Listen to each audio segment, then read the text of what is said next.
So, Mark, do you think it's registering now with Americans that he hasn't followed through on these campaign promises?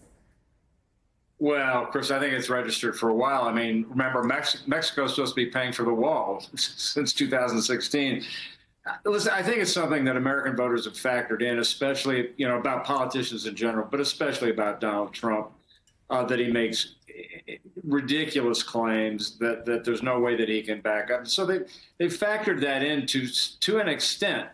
But I do think there are real world consequences that are going to happen over time, as he says his word of his bond, but then you see voters and international relations have to say, well, which word is he talking about? Because it changes every day.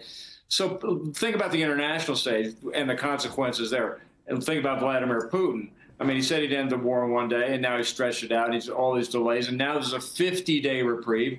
And that 50-day reprieve for Vladimir Putin means he can do whatever he wants for 50 days.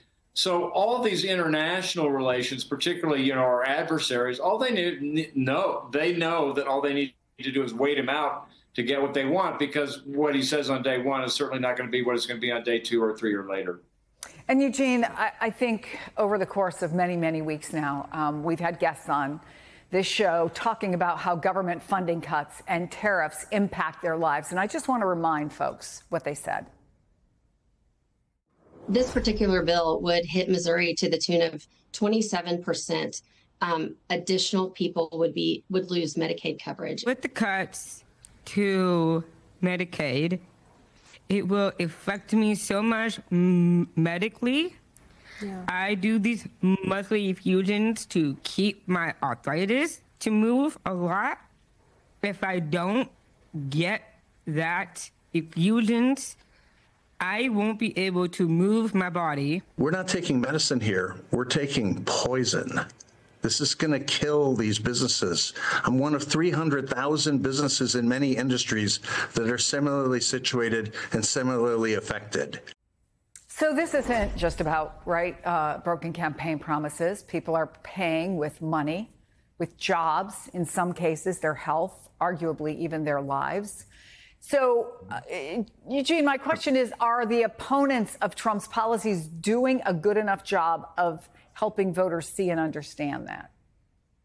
Well, they're certainly talking about it, and they're certainly pointing it out. I mean, those you highlighted just now, his broken promise not to cut Medicaid. He has cut Medicaid to the tune of $800 billion, which is really going to affect people. It's going to close rural hospitals. It's going to ultimately cost lives. And I hear opponents expressing this. I hear people saying this day after day after day. Whether it cuts through to his supporters is a different story.